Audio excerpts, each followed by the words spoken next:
इस वीडियो में हम बात करने वाले हैं कि हमारे इको के इस टीवी के अंदर अगर ऐसा होता है कि आपको साउंड में इशू आते हैं, यानी कि साउंड हमें प्रॉपर नहीं मिलता है, तो हमें यहाँ पर क्या करना चाहिए। देखिए, सबसे पहले तो आप एक दफ़े से रीसेट मार के देख लीजिएगा। ठीक है, सेटिंग्स में जाकर यहाँ पर जाइए और इसे यहाँ पर डिवाइस परफॉर्मेंस पर जाइए और यहाँ पर इसे एक बार रीसेट मार लीजिए।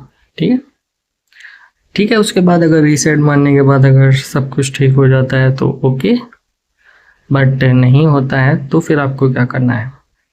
देखिए, उसके बाद आपको रिमोट का यहाँ पर चेक कर लेना है, क्योंकि इसमें भी साउंड का ऑप्शन होता है। ठीक है, आप यहाँ पर देख सकते हैं साउंड का बटन है कि यहाँ पर इसे आपको प्रेस करना है। ठीक है, यहाँ पर आपको साउंड की कुछ चीज़ें दिखाई देंगी। अब यहाँ पर आपको साउंड को रिस्टोर कर लेना है। ठीक है, जैसे आप रिस्टोर करेंगे हो सकता है कि आपका यहाँ पर वर्क कर जाए। और जितनी भी सेटिंग्स हैं बिल्कुल ऐसे ही रखिएगा जैसे कि हमारी हैं। यहाँ पर साउंड में बैलेंस वगैरह जितनी भी चीज़ें, न्यूज़, जो भी आपको रखना है उसके हिसाब से आप रख सकते हैं।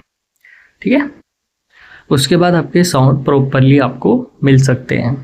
ठीक है, बाकी अगर यहाँ पर आपको वीडियो अच्छी लगी हो तो लाइक कर दीजिएगा और चैनल को सब्सक्राइब भी कर दीजिएगा। मिलते हैं अगली वीडियो में, तब तक के लिए बाय एंड टेक केयर।